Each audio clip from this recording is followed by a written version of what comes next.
여러분, 이창용 한국은행 총재 후보자가 연일 부채에 대한 경고를 계속 때리고 있습니다. 저는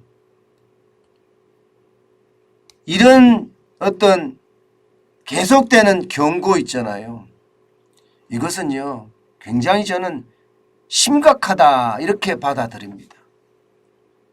이창용 한국은행 총재 후보자입니다. 아직 총재도 아니에요. 청문회를 해야지 총재가 될 겁니다.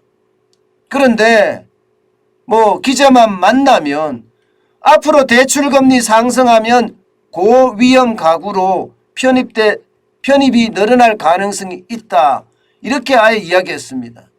이것은 내용을 들여다보면 말입니다. 결국 가게가 줄줄이 파산할 수도 있다는 이야기예요. 가게가 줄줄이 파산할 수도 있다는 이야기. 저는 이게 굉장히 무섭게 보고 있습니다. 굉장히 무섭게 보고 있습니다. 한국은행 총재 후보자잖아요. 게다가 말입니다. IMF 국제통화기금에서 아시아 태평양 국장을 지냈습니다. 이분은 굉장히 많은 정보를 알고 있습니다. 국내에 대한 정보뿐만 아니라 국외에 대한 정보도 많이 가지고 있어요. 그리고 청문회를 앞두고 아마 이런 정보를 계속 집대성해 가면서 말입니다. 자기 공부를 굉장히 많이 했을 거예요. 이 자기 공부를 굉장히 많이 해보니까 그 결과가 결국 대출금리는 올라갈 거고 그에 따라서 경제 주체의 하나인 가계가 위험해질 수 있다 이런 얘기를 하는 거거든요. 그만큼 말입니다. 금리 인상에 대한 어떤 상황이 어쩔 수 없는 상황이다 이런 얘기도 됩니다. 결국 말입니다. 지금 금리를 인상해야 된다는 그런 뜻인가요? 실제로 이창용 한국은행 총재 후보자는요. 지금 금리를 인상해야 된다 하는 이야기를 하고 있습니다. 왜 하고 있을까요? 할 수밖에 없는 게 말입니다. 이창용 후보자 이야기를 그대로 보면 말입니다. 그만큼 상황이 좋지 않다는 이야기. 상황이 좋지 않다. 여러분 이거를 한번 보세요. 이거를 보면 또 한 번 여러분들도 이게 금리가 위험해지는구나 이런 느낌이 오실 거예요. 한국은행이 금리 시그널을 통해 스스로 부채 관리에 나서도록 유도하는 것이 중요하다. 결국 말입니다. 금리 시그널을 통해 이 말은 금리를 올려야 된다는 이야기잖아요.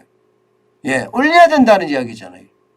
지금 여러분 1.25%의 금리예요. 4월 14일이니까 오늘이 월요일이잖아요.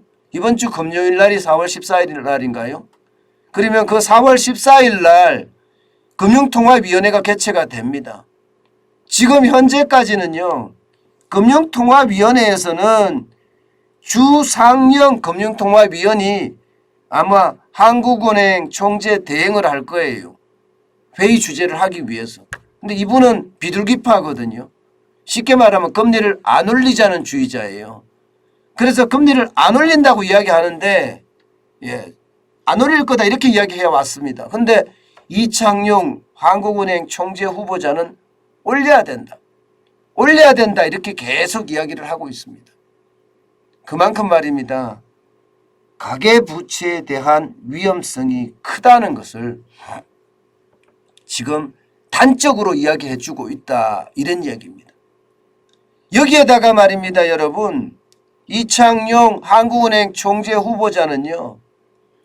고위험 가구가 늘어나는 거 이거 가볍게 봐서는 안 된다.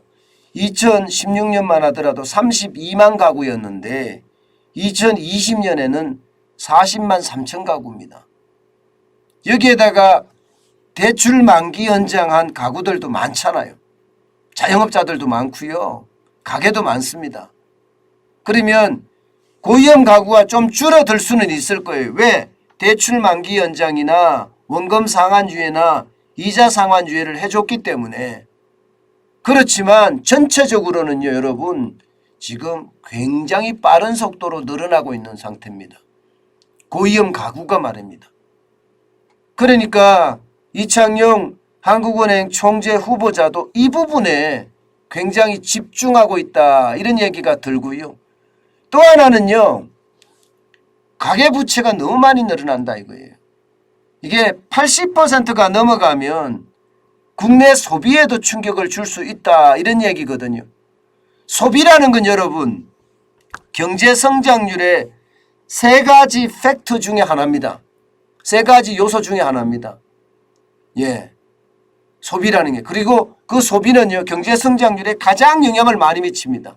소비, 수출, 설비 투자가 경제 성장률을 쥐락펴락하잖아요. 세계가.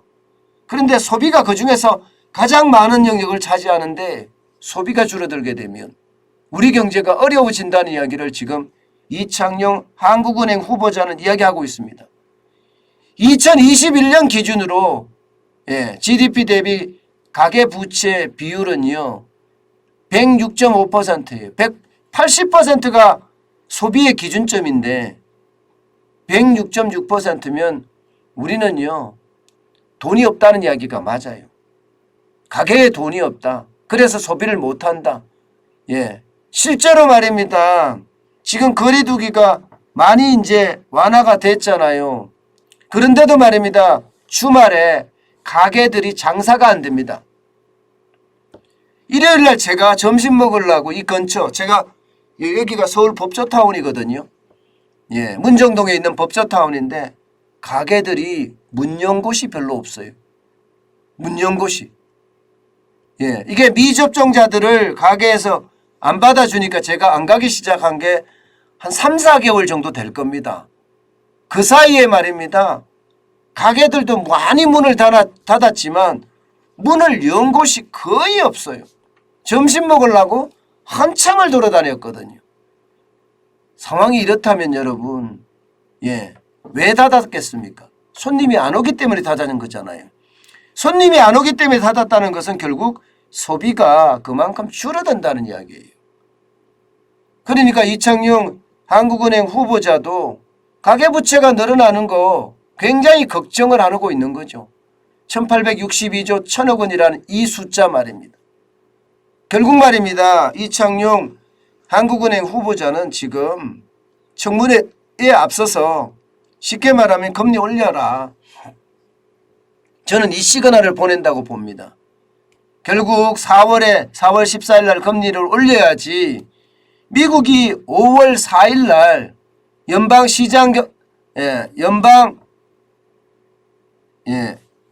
FOMC 말입니다. 연방공개시장위원회 여기가 아마 열리면 0.5% 금리를 올릴 거란 말입니다. 0.5% 금리 올리면 1%예요. 예, 미국의 기준금리가 1%, 우리가 1.25%고요.